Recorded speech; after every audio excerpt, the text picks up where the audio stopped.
Son of a... Let's make some sourdough bread. This easy, no-fuss sourdough recipe is awesome and easy for those of you just beginning your sourdough journey. Follow the easy steps laid out in this video and you will have an amazing sourdough bread that you can be proud of each and every time.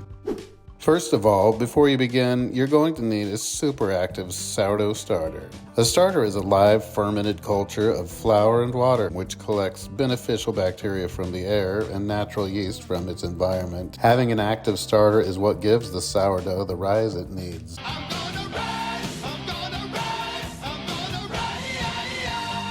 If you're a beginner, you don't have a starter, no worries. Here's how to easily make your own. In a jar, add 1 tablespoon of flour and 1 tablespoon of water.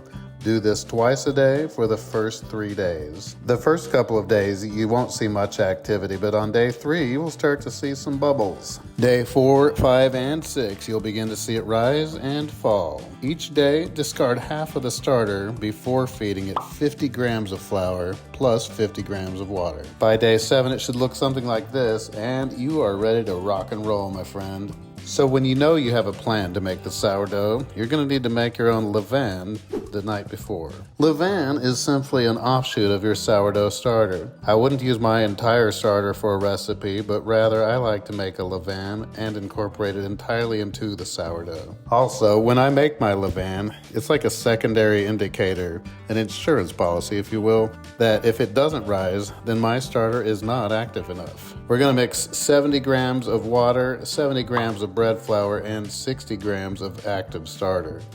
Again, do this the night before you plan to make your sourdough. Use a rubber band to gauge how much it rises and cover it loosely with a lid. It is a living organism, so it needs to breathe. The next morning, the leaven should have risen significantly. Wow, now that's an active leaven right there.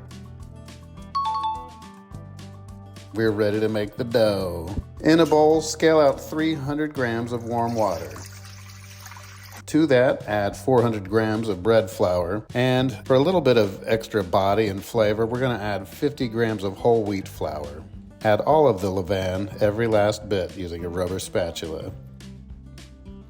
Mix to form the dough. You're going to need to get in there with your hands for this. It's going to look a little dry at first, but keep mixing, and as the flour absorbs it, it should turn out to be moist, sticky dough. Let it rest in a warm environment for about 30 minutes. Oven with the light on is perfect. Meanwhile, combine 20 grams of water with 10 grams of kosher salt. We will be incorporating this into the dough during the first set of stretch and folds. I like to dimple the dough and then pour the salt water mixture, incorporating it into the dough while stretching and folding. Get used to this action. This is called a stretch and fold. Cover the dough back up and we're going to do 3 more sets of stretch and folds with 30 minutes of rest between. After the 4th stretch and fold, allow the dough to rest in the warm environment for 2 hours this time. After 2 hours, it's time to shape the dough. Dust your surface with some flour. Turn the dough out. Degas it and shape the dough by using both hands to roll the dough in a circular motion. The friction between the surface and the rolling motion will shape the dough into a smooth ball. Plop it into a well-dusted proofing basket.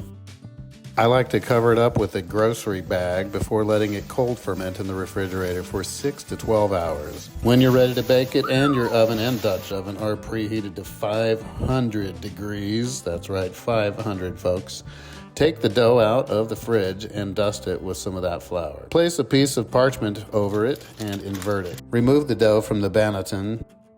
Using this ridiculously sharp razor, called a lame, score the dough. Make sure the cut is deep enough, and you may need to run the blade through a couple of more times. Now folks, this Dutch oven is hotter than HE double hockey sticks, so for the love of all things holy, please utilize the high temp oven mitts, okay? Take the preheated, very hot Dutch oven out. And like my little friend said, please use oven mitts. Lift the parchment paper on both sides of the dough to place it into the Dutch oven. Spritz the dough with some water. This will give it a nice crispy crust. Cover the Dutch oven with a lid and place it in the oven for 20 minutes. After 20 minutes, turn the oven down to 450 degrees and remove the lid to allow it to bake for another 10 minutes.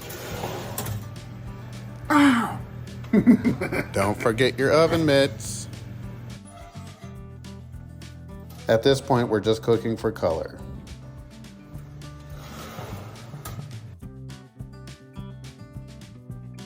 Let it cool for at least an hour before cutting into it for optimum texture. Using a pastry brush, brush off any extra flour. Make sure you listen to your bread to test for doneness. Now let's whack into this beauty. Nice open crumb, very beautiful oven spring here, and I'm very thrilled with how this turned out. Most of all, this was pretty easy to make. You too can make this at home. Now go get baking.